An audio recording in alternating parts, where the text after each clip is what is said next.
Afternoon welcome to business lunch. Asian markets లో 2 రోజుల లాభాలకు break పడింది. దీంతో మన మార్కెట్స్ నష్టాలతో ప్రారంభమై ప్రస్తుతం ఒడిదుడుకుల మధ్య కొనసాగుతున్నాయి. సెన్సెక్స్ నిఫ్టీలు రెండు కూడా ప్రస్తుతం నష్టాల్లో ట్రేడ్ అవుతున్నాయి. 5149 సమీపంలో నిఫ్టీ ట్రేడ్ అవుతుంది. అలాగే బ్యాంక్ నిఫ్టీ 9216 దగ్గర ట్రేడ్ అవుతుంది. సెన్సెక్స్ 17,100 పాయింట్స్ దగ్గర 17 పాయింట్ల నష్టంతో ట్రేడ్ అవుతుంది. నిన్నట్లాగే బ్రాడర్ ఇండిసెస్ మాత్రం మెయిన్ ఇండిసెస్ కంటే ఎక్కువ నష్టాలు ట్రేడ్ అవుతున్నాయి. Small cap BSE small cap index 1.14% నష్టపోయింది. ఇన్ఫాక్ట్ 1.4%. అలాగే మిడ్ క్యాప్ ఇండెక్స్ 1.14% నష్టంతో ట్రేడ్ అవుతుంది. రూపాయి 3 సంవత్సరాల కనిష్ట స్థాయికి పడిపోయింది. సుమారుగా 51 రూపాయలకు చేరువవుతుంది. డాలర్తో రూపాయి మార్కం విలువ ప్రస్తుతం 50.60 అంటే 50 రూపాయల 60 పైసలు ఒక డాలర్కు సమానమైన రూపాయల సంఖ్య. ఇది బ్రెడ్త్ చాలా నెగిటివ్ గా ఉంది. 335 స్టాక్స్ లాభాల్లో ఉంటే 1115 స్టాక్స్ పైగా నష్టాల్లో ఉన్నాయి. సో ఇందాక అనుకున్నట్లుగా majority of the mid cap stocks లో నష్టాలు కనపడుతున్నాయి. లవబుల్ లాంజరీ ఇవాళ కూడా 10% నష్టపోయింది. ఈ స్టాక్ నిన్న కూడా ఆల్మోస్ట్ 20% నష్టపోవడం గమనించాం. గతి అనదర్ 4% నష్టంతో ట్రేడ్ అవుతుంది. కింగ్ ఫిషర్ ఎయిర్లైన్స్ 21 రూపీస్ దగ్గర ఫ్లాట్ గా ట్రేడ్ అవుతోంది. కంపెనీ కొద్దిసేపటి క్రితం Q2 లాసెస్ ను ప్రకటించింది. 469 కోట్ల రూపాయల నష్టాన్ని ప్రకటించింది జూలై టు సెప్టెంబర్ మధ్య కాలంలో కింగ్ ఫిషర్ ఎయిర్లైన్స్. సో అంతకుముందు సంవత్సరంతో పోలిస్తే నష్టం రెట్టింతలైంది. సేల్స్ మాత్రం 11% వృద్ధి చెంది 1530 క్రోర్స్ గా నమోదయ్యాయి. అలాగే మరికొద్దిసేపట్లో మీడియా సమావేశాన్ని నిర్వహించబోతోంది కింగ్ ఫిషర్ ఎయిర్లైన్స్. కంపెనీని ఒడ్డెక్కించడానికి ఎటువంటి ప్రయత్నాలు చేయబోతోంది మీడియాకు వివరించబోతోంది. అలాగే Ranbaxy, Siemens, axis bank, BPC లాంటి స్టాక్స్ నిఫ్టీని డ్రాగ్ చేసిన టాటా పవర్ ఓ దశలో 6% పైగా నష్టపోయి ప్రస్తుతం 3% నష్టంతో ట్రేడ్ అవుతోంది. సో ఎస్ఆర్ షిప్పింగ్ ఇవాళ లిస్ట్ అయింది. కంపెనీ 65 రూపాయల దగ్గర లిస్ట్ అయింది. ఇక ఈక్విటీస్ లో పరిస్థితి ఎలా ఉంటే కమోడిటీస్ లో క్రూడ్ కొద్దిగా బలహీనపడింది. హైయర్ లెవెల్స్ దగ్గర నిలదొక్కలేకపోతుంది. ప్రస్తుతం $97.8 $98 దిగువన నైమెక్స్ క్రూడ్, అలాగే $112 సమీపంలో బ్రెంట్ క్రూడ్ ట్రేడ్ అవుతున్నాయి. బంగారం ఫ్లాట్ గా ట్రేడ్ అవుతోంది. ఆల్మోస్ట్ 28,900 రూపీస్ సమీపంలో. వెండి 57,280 రూపాయల దగ్గర ట్రేడ్ అవుతోంది. సో రూపీ వీక్ గా ఉంది. కమోడిటీస్ ఫ్లాట్ గా ఉన్నాయి. Most of the commodities. Base metals కూడా ఫ్లాట్ గానే ట్రేడ్ అవుతున్నాయి. కాపర్ లాంటి బేస్ మెటల్స్. ఈక్విటీస్ మాత్రం వీక్నెస్, ప్రత్యేకించి mid cap, small cap stocks లో. సో ఈ పరిస్థితిపై అనలిస్ట్ అడిగి మరింత విశ్లేషణ తెలుసుకునే ప్రయత్నం చేద్దాం. సో మార్కెట్స్ ప్రత్యేకించి మిడ్ క్యాప్, స్మాల్ క్యాప్స్ లో ఎక్కువ వీక్నెస్ కనిపిస్తుంది. సో ఈ పరిస్థితి ఇంకా కొనసాగుతుంది అనుకుంటున్నారు? మిడ్ క్యాప్, స్మాల్ క్యాప్స్ లో ఇది బయింగ్ రైట్ టైం అనుకుంటున్నారు? బేసిక్లీ ఇంకొద్ది కాలం కొనసాగే అవకాశం ఎక్కువ కనిపిస్తుందండి. ఎందుకంటే బేసిక్లీ ఫ్రంట్ లైన్ స్టాక్స్ లో ఈవెన్ లాస్ట్ 3-4 మంత్స్ లో కూడా మనం గమనించాం, ఎక్కువగా ప్రాఫిట్స్ అనేవి ఎవరు కూడా రీటైలర్స్ తీసుకోలేదు. So especially mid and small caps లో చాలా మంది ప్రమోటర్స్ కోటా కూడా ప్లెడ్జ్ చేస్తున్నాయండి. కొన్ని counters especially last 2-3 trading sessions లో మనం గమనించాం, ఎక్కడైతే ప్లెడ్జ్ కోటా ఉందో ఎక్కువ దాన్ని బాగా హ్యామరింగ్ జరుగుతున్నది. So mid and small caps definitely whenever there is a small quiver తొందరగా పడతాయండి. సో ఇది ఇంకొద్ది కాలం అంటే మనకి ఇంట్రెస్ట్ రేట్ బర్డన్ తగ్గుముఖం బట్టి దాని లాగ్ ఎఫెక్ట్ అయ్యేదాకా మాత్రం definitely mid and small caps కొద్దిగా వీక్నెస్ ఎక్కువ ఉంటుందండి. ఇక్కడ నుంచి మేజర్ గా ఎక్కువ పడకపోయినా డెఫినెట్లీ వీక్నెస్ ఎక్కువ ఉంటుంది. పాజిటివ్ ట్రెండ్ మాత్రం definitely mid and small caps లో ఇమీడియట్లీ వచ్చే అవకాశం కనిపించలేదండి. సుజనా టవర్స్ 3.5% నష్టపోయింది. అరౌండ్ 23 రూపీస్ దగ్గర ట్రేడ్ అవుతోంది ప్రస్తుతం. ఈ కంపెనీ రిజల్ట్ కూడా డిసప్పాయింట్ చేయడం జరిగింది. అలాగే మెర్కేటర్ లైన్స్ Q2 ఎర్నింగ్స్ చాలా డిసప్పాయింట్ చేశాయి మార్కెట్స్ ను. సో ప్రాఫిట్ సుమారుగా 87% క్షీణించింది. సో వరుసగా మనం గమనిస్తున్నాం, నిన్న Shree Renuka Sugars, Educomp stocks Q2 results చాలా పేలవంగా ఉండడంతో నిరాశపరచడంతో స్టాక్ ప్రైసెస్ పడటం గమనిస్తున్నాం. అలాగే అదే పరిస్థితి ఇవాళ shipping corporation of India, Mercator lines, Sujana towers లాంటి కంపెనీస్ లో, అలాగే శోభా డెవలపర్స్, రియాలిటీ ప్యాక్ అంతా కూడా ఇవాళ నష్టాల్లో ఉంది. డిఎల్ఎఫ్ సుమారుగా 5% నష్టంతో ట్రేడ్ అవుతుంది. సో టెక్నికల్ గా ఏదైనా బౌన్స్ బ్యాక్ వచ్చే అవకాశం ఉందా, లేదా మార్నింగ్ మనం అనుకున్నట్లుగా 5,000 కిందకు ఇండెక్స్ దిగిపోయే అవకాశం కనిపిస్తుందా? సో ఇంట్రాడే బౌన్స్ చిన్న బౌన్స్ బ్యాక్ వచ్చే అవకాశం ఉంది. ఎందుకంటే మార్నింగ్ 5125 దగ్గర ఓపెన్ అయింది. ఇప్పుడు కూడా లాస్ట్ 3-4 అవర్స్ అక్కడే కొంచెం కన్సాలిడేషన్ అవుతుంది. సో 5120 5110 దగ్గర ఒక మైనర్ బయింగ్ సపోర్ట్ అయితే వస్తుంది. లాస్ట్ హాఫ్ అన్ అవర్ కదా చూసాం యూరోపియన్ మార్కెట్స్ ఇంచుమించు 1% పట్టం. ఆ తర్వాత కూడా మన మార్కెట్ అక్కడి నుంచి కొంచెం రికవర్ అయింది. సో అంతగా సెల్లింగ్ ప్రెషర్ అనేది రావట్లేదు. బట్ ఓవరాల్ గా ట్రెండ్ అయితే కొంచెం అప్ ట్రెండ్ కొంచెం బ్రేక్ పడినట్టుగా కనిపిస్తుంది.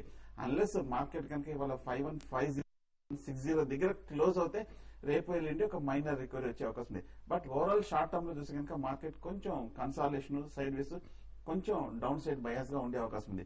సో క్లోజింగ్ సెషన్ లో కనుక 5100 కింద కనుక క్లోజ్ అవుతే మటుకు నెక్స్ట్ టార్గెట్ 5000 వరకు వెళ్లే అవకాశం ఉంది. సో మార్కెట్ లాంగ్ పొజిషన్స్ ఉన్న వాళ్ళు మటుకు ఈ లెవెల్లో కొంచెం అప్రమత్తంగానే ఉంటే మంచిది. అలాగే KU2 ఫలితాలని మన వాళ్ళ పక్కనే అప్పుడప్పుడు సరదాగా నవ్వుకునేందుకు పనికొస్తూ ఉంటాయి వేస్తున్నారు. దాన్ని Q2గా గమనించండి. అలాగే మీకు నెలకు ఎంత పెన్షన్ కావాలనుకుంటున్నారు? 15,000, 30,000, ఏదో మీ ఆప్షన్ మీరు సెలెక్ట్ చేసుకుంటే ఇంత అమౌంట్ మేము ఇచ్చేస్తాం అన్నట్లుగా ఇటువంటి పాంఫ్లెట్స్ రోజు న్యూస్ పేపర్స్ లో మనకు పంపిస్తున్నారు కొంతమంది ఏజెంట్స్. వీళ్ళు ఇందులో మీకు SBI లోగో కనిపిస్తూ ఉంటుంది. SBI లైఫ్ అన్న లైఫ్ ఇన్సూరెన్స్ అన్న లోగో కనిపిస్తూ ఉంటుంది. ఇది చూసి మనం SBI వాళ్ళే ఎటువంటి పాంఫ్లెట్స్ ప్రింట్ చేసి మన ఇళ్లకు పంపిస్తాం అనుకుంటాం. కానీ వాస్తవానికి ఇవి పబ్లిష్ చేసేది, ఇవి ప్రింట్ చేసేది ఆయా మ్యూచువల్ ఫండ్స్ ఏజెంట్లు లేదా ఇన్సూరెన్స్ కంపెనీల ఏజెంట్లు. యూలిప్ స్కీమ్స్ ను ఈ రకంగా పాంఫ్లెట్స్ రూపంలో వాళ్ళు ప్రింట్ చేయించి ఇళ్లకు పంపిస్తున్నారు. ఇది యాక్చువల్ గా చట్ట విరుద్ధం. ఇందులో రకరకాల ప్రామిస్లు. వాస్తవానికి ఇన్సూరెన్స్ కంపెనీ, ఏ ఇన్సూరెన్స్ కంపెనీ కూడా ఇట్లా పబ్లిష్ చేయడాన్ని, ప్రింట్ చేసి క్యాంపెయిన్ చేయడాన్ని IRDA ఒప్పుకోదు. కానీ IRDA మరి ఇప్పుడు ఏజెంట్ల పట్ల ఎటువంటి చర్య తీసుకుంటుంది? నిద్రపోతుందా? IRDA వారే తేల్చాలి ఈ అంశాన్ని. ఇన్సూరెన్స్ రెగ్యులేటరీ డెవలప్మెంట్ అథారిటీ ఏం చేస్తుంది? నిద్రపోతోంది అని మనం నిర్ధారించుకోవాల్సి వస్తుంది. ఇటువంటి మూకుమ్మడి ప్రచారాల కారణంగానే, ఎక్కువ మంది ఏజెంట్ల ప్రచారం కారణంగానే ఈ యూలిప్ స్కీమ్స్ లో బలవుతున్నారు. పెద్ద పెద్ద మొత్తాలు, సంవత్సరానికి 50,000 రూపాయలు చొప్పున 5 సంవత్సరాలు ఇన్వెస్ట్ చేసిన వాళ్ళని చాలా మంది మనం కాల్స్ చేయడం కూడా గమనిస్తున్నాం. సో ఇంత పెద్ద మొత్తాలు ఇన్వెస్ట్ చేసి వాళ్ళకి ఆ స్కీముల పట్ల ఎటువంటి అవగాహన లేకపోయినా ఇప్పుడు పెన్షన్ ఈ పాంఫ్లెట్ చూసిన వాళ్ళకి ఎంత ఆశ కలుగుతుందంటే మనకు నెలకు 30,000 రూపాయలు పెన్షన్ వస్తుంది, మంత్లీ పెన్షన్ మనం రిటైర్ అయ్యే టైంకి అన్న ఉద్దేశంతో వాళ్ళ కష్టార్జితాన్ని తీసుకొచ్చి ఇటువంటి స్కీమ్స్ లో ఇన్వెస్ట్ చేస్తున్నారు. సో దయచేసి ఇటువంటి పాంఫ్లెట్స్ ఏమాత్రం నమ్మొద్దు. ఇక్కడ మెన్షన్ చేసిన నెంబర్స్ కూడా నేను చెప్తాను. ఈ నెంబర్స్ మీద సంబంధిత అధికారులు చర్యలు తీసుకునేలాగా మనం ప్రయత్నం చేద్దాం. 9346818777 అనే నెంబర్ ఉంది ఇందులో. అలాగే 939222777577 ఈ నెంబర్స్ ఉన్న పాంఫ్లెట్స్ ని ప్రింట్ చేసిన వారి మీద మనం చట్టపరంగా ఎటువంటి చర్యలు తీసుకోవచ్చు అన్న అంశాన్ని మనం కొద్ది రోజుల్లో తీసుకోబోతున్నాం. ఇటువంటి మీకు కూడా మీ దృష్టి కూడా ఇటువంటి పాంఫ్లెట్స్ వచ్చినప్పుడు IRDA కంప్లైంట్ చేయండి. అదొక్కటే మనం చేయగలిగిన పని. సో కాలర్స్ కొంతమంది లైన్ లో ఉన్నారు. ప్రస్తుతం రాజా న్యూజిలాండ్ నుంచి ఫస్ట్ కాలర్. రాజా గారు నమస్తే అండి.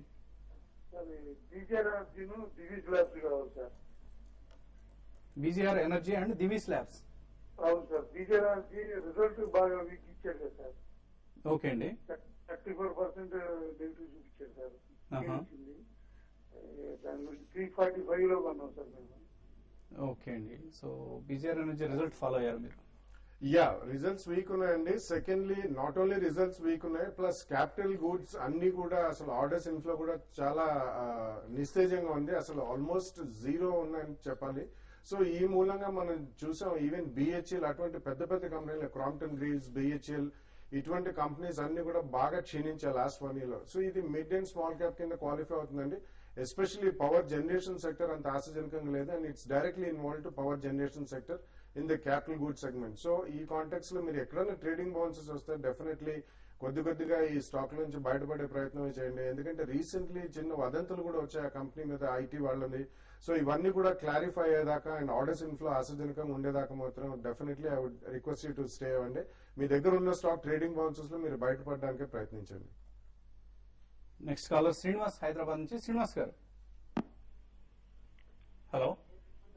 సార్ నమస్తే అండి. నమస్తే అండి.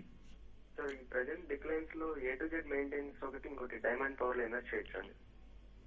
A to Z maintenance and diamond power. Yes. Okay అండి. ఎలా కనిపిస్తున్నాయి ఈ స్టాక్స్? A to Z చూస్తే కనుక లాస్ట్ 1 మంత్ గా 250 నుంచి కంటిన్యూస్ గా 150 వరకు పడిపోవడం జరిగింది. సో ట్రెండ్ చాలా వీక్ గా కనిపిస్తుంది. ఏ మాత్రం నాకైతే స్ట్రాంగ్ గా పాజిటివ్ లక్షణాలు ఏం కనిపించలేదు. ఒకవేళ కనుక ఏమైనా ఫండమెంటల్ గా స్ట్రాంగ్ ఇన్ఫర్మేషన్ ఉందంటే కనుక కొంచెం వెయిట్ చేయండి, బాగా కన్సాలిడేషన్ అయితే లోయర్ రేట్ లో తీసుకోవచ్చు. కానీ డైమండ్ పవర్ మటుకు చూస్తే 270 నుంచి కంటిన్యూస్ గా పడి 100 రూపీస్ దగ్గర స్ట్రాంగ్ సపోర్ట్ తీసుకుని 1 మంత్ గా కన్సాలిడేషన్ అయ్యి 110 పైన బ్రేక్అవుట్ రావడం జరిగింది. సో టెక్నికల్ గా మటుకు ఒక మైనర్ రిలీఫ్ ర్యాలీ వచ్చే అవకాశం ఉంది.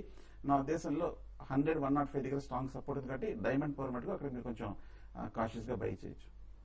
సో అవాయిడ్ చేయండి. A to Z ఎప్పటికప్పుడు న్యూ లోస్ ను టచ్ చేస్తున్న స్క్రిప్ట్ ఇది. ఎప్పటికప్పుడు న్యూ లోస్ ను టచ్ చేస్తుందంటే there is something wrong with this company. Maybe debt burden ఎక్కువగా ఉండొచ్చు, లేదా రాకేష్ జుంజున్వాలా లాంటి వాళ్ళందరూ ఎగ్జిట్ అవుతూ ఉండొచ్చు. Something is happening. So don't by this stocks even in declines అండి. ఇప్పుడు చిన్న బ్రేక్ తీసుకున్నాం.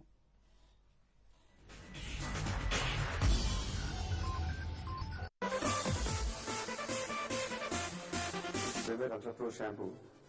It's a brand from ITCL. ITC అందరికి తెలిసింది. They are the most reputed company in India. చాలా రీసెర్చ్ చేసి they've developed world class products, and I'm very very happy that I'm associated with ITC.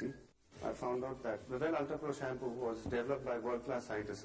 I mean, they've done a lot of research in the product, and later I found out that it's a very unique product. It's a shampoo, it's a conditioner, it moisturizes your hair, and I tried it and it's really great. At the same time, it's a very big responsibility for me. I need to take care that, manchi cinema cheyali. My fans should be satisfied. It's not only films, I should also take care in endorsing my brands. I should set an example for them. Na solution. Mari meedi?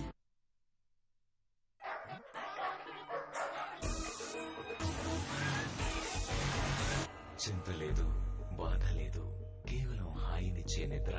సెంచరీతో. Century mattresses, India యొక్క sleep specialist.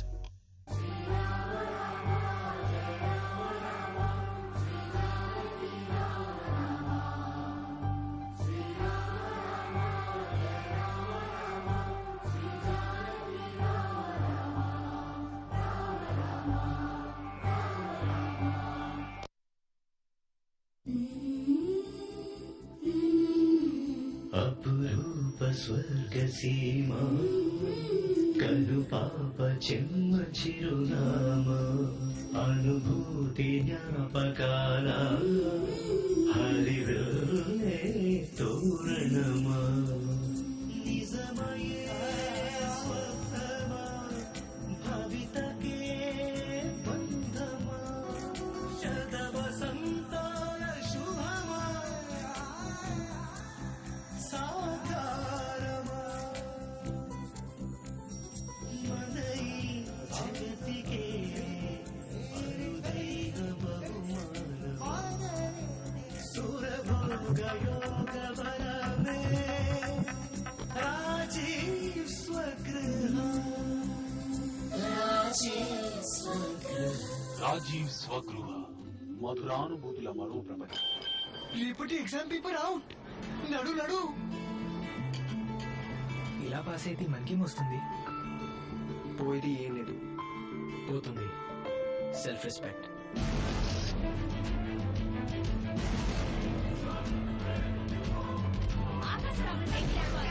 కోరింది లభించింది, ఏం పోగొట్టుకోకుండా. కొత్త Nokia C200 dual SIM phone. ఎవరైతే దేనికి compromise కారో వారి కోసం ఇప్పుడు డ్యూయల్ సిమ్ తో వేగమైన ఇంటర్నెట్ మరియు నోకియా వారి నమ్మకం.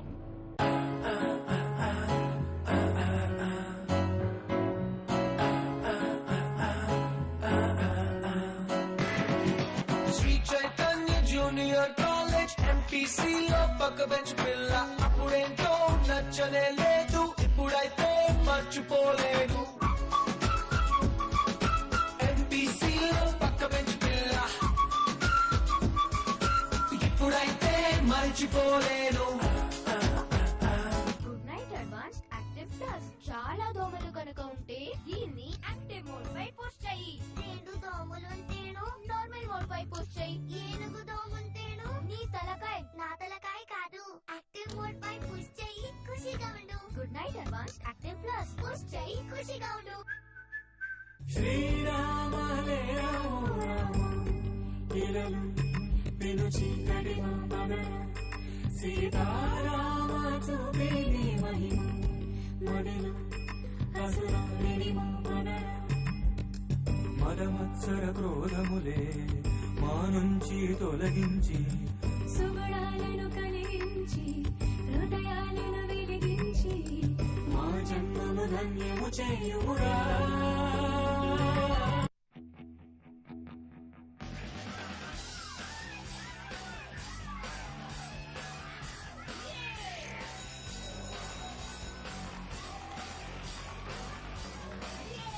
రేసు బస్సు సీట్ కోసం కానివ్వండి లేదా మైదానంలో కానివ్వండి, జీవితంలో ప్రతి రేస్ ని గెలవడం అవసరం. అందుకే మీకు స్టామినా కూడా అవసరం. బూస్ట్, ఇండియాకి ఓన్లీ హెల్త్ డ్రింక్, వైజ్ఞానికంగా ధృవీకరించబడింది. స్టామినాని 3 రెట్లు అధికం చేస్తుంది. Boost is the secret of my energy. Our energy.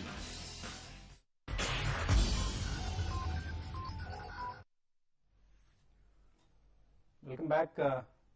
Sensex నిఫ్టీలు అదే స్థాయి వద్ద ట్రేడ్ అవుతున్నాయి. అలాగే కింగ్ ఫిషర్ ఎయిర్లైన్స్ కి సంబంధించిన మీడియా సమావేశాన్ని సంస్థ యాజమాన్యం ప్రస్తుతం నిర్వహిస్తుంది. కింగ్ ఫిషర్ మీడియా సమావేశం ప్రత్యక్ష ప్రసారాన్ని ఇప్పుడు ఒకసారి చూద్దాం. And it's the integral part of our country's economic growth. In order to further improve our financial performance, we have undertaken aircraft reconfiguration. The reconfiguration of these aircraft will give us incremental revenue generating opportunities, which Sanjay is going to explain to you in greater detail. We decided to phase out Kingfisher Red, our no-frills class of service. Unfortunately, this was misconstrued as us shutting down a part of the airline, which is not true. We have very, very carefully evaluated over the last several months, including during the lean monsoon months, the yields that we get in all 3 classes of service that we offered. Kingfisher First, regular Kingfisher class, full service economy, and of course the no-frills Kingfisher Red.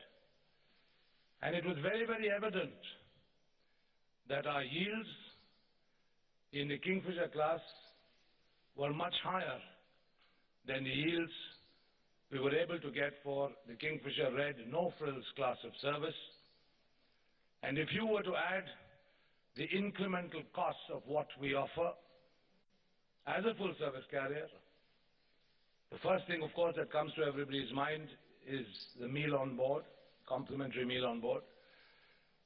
We were making a lot more in terms of yield than we were spending on providing full service. If you look at the evolving scenario of civil aviation in India, you will no doubt wonder how the huge number of planes on order are going to be inducted. Yes, there is huge civil aviation growth forecast, and I'm not surprised at all. Ours is a vast country. Air connectivity is the only solution. Tier 2 and Tier 3 towns need more and more connectivity going forward.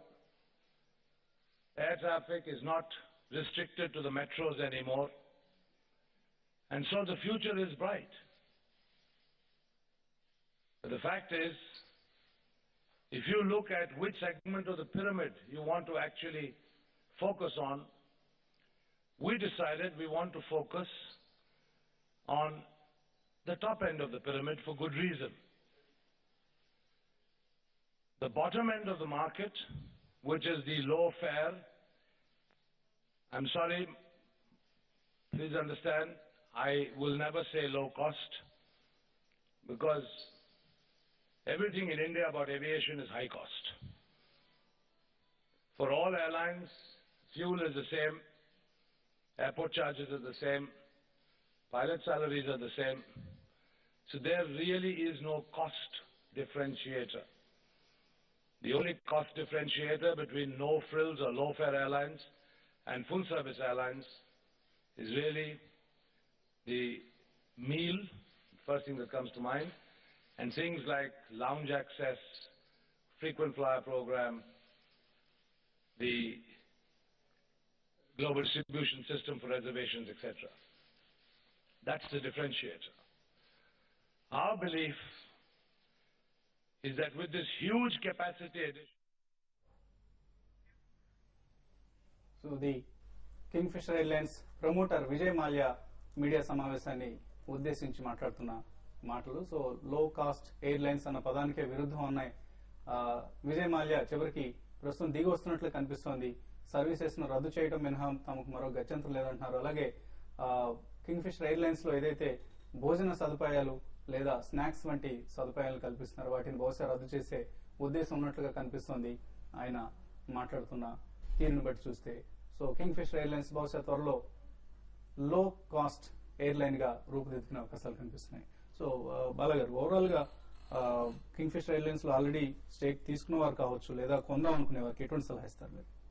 అంటే కొందాం అనుకున్న వాళ్ళని మాత్రం definitely I would request them to avoid అండి. Already ఉన్న వాళ్ళు మాత్రం overall గా నెక్స్ట్ ట్రేడింగ్ బౌన్స్ ఏదైనా వచ్చినాయి, because as it is debt restructuring అయినా కానీ వాళ్ళు the additional airlines air crafts the order and all, it's not so easy to take delivery. అది డ్రై లీజ్ అయినా కానీ గోయింగ్ ఫార్వర్డ్ ఈ కాస్ట్లు అనేవి కంట్రోల్ చేయడం అంత ఈజీ కాదండి. And high interest cost regime ఉన్నప్పుడు వీళ్ళకి ఆల్రెడీ బిల్టప్ డెట్ బర్డన్ చాలా ఎక్కువ ఉంది. సో దాన్ని ఈక్విటీ కిందకి మారుస్తున్నారు. బ్యాంక్స్ వాళ్ళు కూడా చాలా మటుకు మార్చారు. సో ఈ కాంటెక్స్ లో ఈక్విటీ బాగా డైల్యూట్ అయిపోతుంది. సో గోయింగ్ ఫార్వర్డ్ మన అబ్సల్యూట్ షేర్ హోల్డర్ లెవెల్లో అసలు ఏమీ కూడా రిటర్న్ రాదండి. It will only be negative. So fresh గా కొనేవాళ్ళు డెఫినెట్లీ ఇట్స్ నో అండి.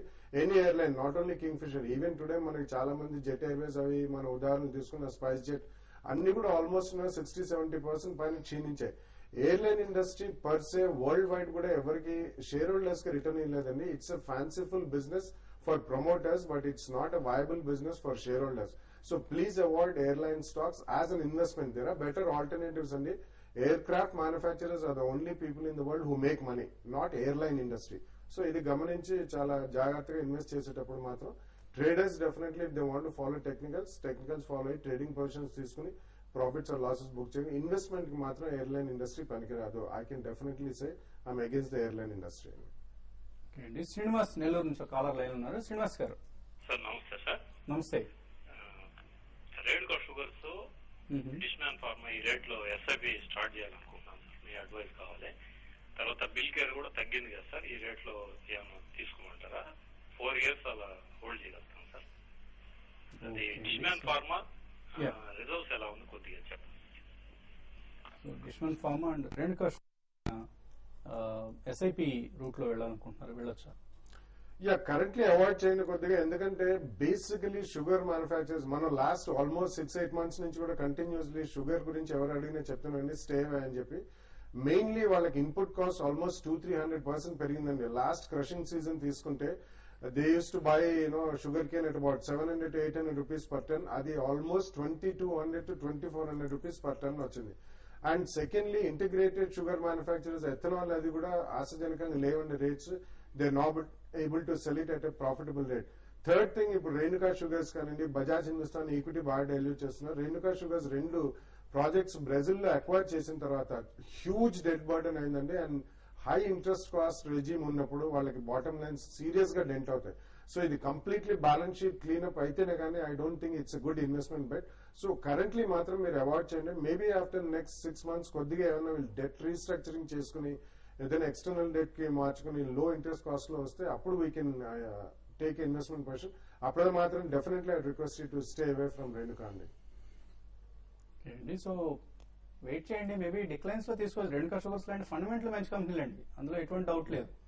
థింగ్ వచ్చేసి వాళ్ళ డెట్ బర్డెన్ ను తగ్గించుకునే వరకు కొంచెం వెయిట్ చేస్తే మనకు బెటర్ రిటర్న్స్ వచ్చే అవకాశం ఉంటుంది. బట్ ఈ రేట్ లో పెద్దగా రిస్క్ కూడా కనపట్లేదు. అలా అనుకుంటే 30-35 rupees మధ్యలో ఇట్స్ ఏ గుడ్ ఇన్వెస్ట్మెంట్ అనిపిస్తుంది. Good investment, but as I told you కొద్దిగా ఇంట్రెస్ట్ రేట్స్ తగ్గుముఖం పట్టాయని మనకి తెలుసు. Though they might be a small rise bump అనేది ఉంటుంది, కానీ మళ్ళీ ఇది కంప్లీట్లీ ఫాస్ట్ గా పెరిగే స్క్రిప్ట్స్ కాబట్టి ఒకసారి స్టెబిలైజేషన్ వచ్చిన తర్వాత ఇంట్రెస్ట్ రేట్స్ తగ్గుతున్నప్పుడు bet on the sugar shares again. Yeah. And So especially మళ్ళీ Arabica is number one. 60-70 రూపాయల టార్గెట్ ను బహుశా ఎక్స్పెక్ట్ చేయొచ్చు నెక్స్ట్ 1 year లో. Yeah, sure. Maybe. But ఈ లోపల ఒక స్టెబిలిటీ వచ్చేదా కొద్దిగా ఆగితే బెటర్. ఓకే అండి. కడప నుంచి సతీష్ లాస్ట్ కాలర్ లైన్ ఉన్నారు. Satish garu. Sir IDBI Yes Bank ఈ రేట్ లో బై చేస్తా sir 1 year ago. IDBI Yes Bank buy చేయొచ్చు ఇప్పుడు. ఐడిబిఐ స్ట్రాంగ్ గానే ఉందండి. లాస్ట్ ఒక 2-3 days గా చూస్తే కనుక ఒక కరెక్షన్ ఉంది. నా ఉద్దేశం ఒక 9500 మాక్సిమం డౌన్ సైడ్ రిస్క్ ఉండే అవకాశం ఉంది. సో అంతకన్నా పెద్ద డౌన్ సైడ్ రిస్క్ లేదు. సో డెఫినెట్ గా 95-100 వస్తే కనుక ఐడిబిఐ బ్యాంక్ కొనొచ్చు. ఎస్ బ్యాంక్ కూడా 330 నుంచి కొంచెం కరెక్షన్ లో చూస్తున్నాము. బట్ కానీ లాస్ట్ 6 months గా చూస్తే కనుక 250 to 260 దగ్గర లాంగ్ టర్మ్ సపోర్ట్ గట్టిగా ఏర్పడింది. ఒక డిప్ లో ఒక 260 వస్తే కనుక స్ట్రాంగ్ బై అవుతుంది. అలాగే ఒక మెయిల్ కూడా చూసే ప్రయత్నం చేద్దాం. ఆవాల సుధాకర్ పంపించారు. Punjab national bank put option 1020 short cell చేశారు. సో ఏం చేయాలి ఇప్పుడు? షార్ట్ సెల్ డౌట్ సెల్లర్స్ ఇప్పుడు క్లోజ్ చేద్దామంటే సెల్లర్స్ లేరు. ఎక్స్పైరీకి క్లోజ్ చేయకపోతే మార్జిన్ అమౌంట్ పోతుందా? అంటే మీరు షార్ట్ సెల్లింగ్ అంటే మీరు పుట్ ఆప్షన్ తీసుకున్నారండి. సెల్లర్స్ లేరు అంటే కనుక మీరు deep out of the money తీసుకున్నారు. అంటే కరెంట్ దగ్గర నియర్ మనీ చూస్తే కనుక కొంచెం హై ప్రైస్ లో ఉంటుంది చెప్పి deep out of the money అంటే 5 రూపాయలకి 3 రూపాయలకి దొరుకుతున్న ఉద్దేశంతో చాలా మంది ట్రేడర్స్ ఇలా తీసుకోవడం జరిగింది. సో కాకపోతే నా ఉద్దేశంలో మీరు వెయిట్ చేయక తప్పదండి. స్క్వేర్ పొజిషన్ కి అవకాశం లేదంటే ఆయన మార్జిన్ పే చేసిన మార్జిన్ ఏమవుతుంది? మీ ప్రీమియం మొత్తం పోతుందండి. కాకపోతే మీకు ఇంకా ఎక్స్పైరీ డేట్ చాలా టైం ఉంది కాబట్టి ఒకవేళ ఫర్దర్ గా తగ్గిందంటే కనుక అప్పుడు నియర్ ది మనీ అయిపోతుంది. అప్పుడు మీకు వాల్యూమ్స్ పెరిగినప్పుడు మీరు అమ్మే అవకాశం ఉంది. సో మీరు కొన్నాళ్ళు వెయిట్ చేయక వేరే పరిస్థితి లేదనిపిస్తుంది. ఓకే అండి. సో ఫైనల్ గా ట్రేడర్స్ కి ఎటువంటి కాల్స్ ఇస్తున్నారు? సో మార్కెట్ చూస్తే కనుక కొంచెం రికవరీ మైనర్ కన్సాలిడేషన్ ఉందండి. పెద్దగా మూవ్మెంట్ లేదు. టెక్నికల్ గా ట్రెండ్స్ లో పెద్ద చేంజ్ ఏం లేదు. ప్రస్తుతానికి కాన్షియస్ గానే ఉండండి. 2-3 days షార్ట్ టర్మ్ లో కొంచెం 1 week వరకు మార్కెట్ వీక్నెస్ ఉండే అవకాశం కనిపిస్తుంది. సో మీరు ఎట్లా సలహా ఇస్తున్నారు? Investors can wait for some more time అండి. ఎందుకంటే కరెంట్లీ మనకి గ్లోబల్ పరిస్థితి కానీ ఇప్పుడు ఇటాలీ అండ్ గ్రీస్ లో కొత్త ప్రైమ్ మినిస్టర్స్ వచ్చారు. So how it will unfold మనకి అంత తెలీదు. ప్లస్ రిజల్ట్ సీజన్ ఆల్మోస్ట్ అయిపోయింది కానీ ఇన్ఫ్లేషన్ కంట్రోల్లో లేదు. ఇంట్రెస్ట్ రేట్స్ కూడా అంత తగ్గుముఖం పట్టలేదు కాబట్టి we can wait for some more time. Market ఒకసారి స్టెబిలైజ్ అయితే about 3 to 5 trading sessions stable గా about maybe 20-30 points Nifty range లో ట్రేడ్ అయినప్పుడు we can start investment buying. And sectorially మాత్రం చాలా స్పెసిఫిక్ గా ఉండాలండి. పబ్లిక్ సెక్టర్ బ్యాంక్స్ మాత్రం డిసెంబర్ క్వార్టర్ రిజల్ట్స్ అయ్యేదాకా కూడా ఎన్పిఏ ప్రొవిజన్స్ ఎక్కువ ఉంటాయి కాబట్టి పక్కన పెట్టి private sector banks, few FMCGs, pharma companies, ఇటువంటివి అగ్రి రిలేటెడ్ కొన్ని paint companies, housing finance companies, ఇటువంటివి కొద్దిగా in the next 1 month maybe December వచ్చిన తర్వాత we can start investing in through SIP or in a staggered manner. So aviation sector లో foreign direct investment అవసరం అంటున్నారు Kingfisher Vijay Mallya. So FDI వస్తే తప్ప airlines కష్టాలు తీరవు అన్న అంచనా ఆయన ప్రకటిస్తున్నారు. మేబీ ప్రభుత్వం కూడా త్వరలో ఎఫ్డీఐని మరింతగా ప్రవేశపెట్టే అవకాశం కనిపిస్తోంది. ఎయిర్లైన్ సంస్థలు ఎలాగూ బ్యాంకులు రుణాలు ఇచ్చేందుకు అంతగా ముందుకు రావటం లేదు కాబట్టి ఎఫ్డీఐ రూట్ లోనే బహుశా ఏవియేషన్ సెక్టర్ ఆదుకునే ప్రయత్నం చేయొచ్చు. ఇది వాటి బిజినెస్ లంచ్. తిరిగి రేపు ఉదయం 8:30కి బిజినెస్ బ్రేక్ఫాస్ట్ కలుద్దాం. Business lunch makeup courtesy. Beautiful people. Bio spa and salon. Look good every day, everywhere. Franchisee వివరాల కోసం 9000999102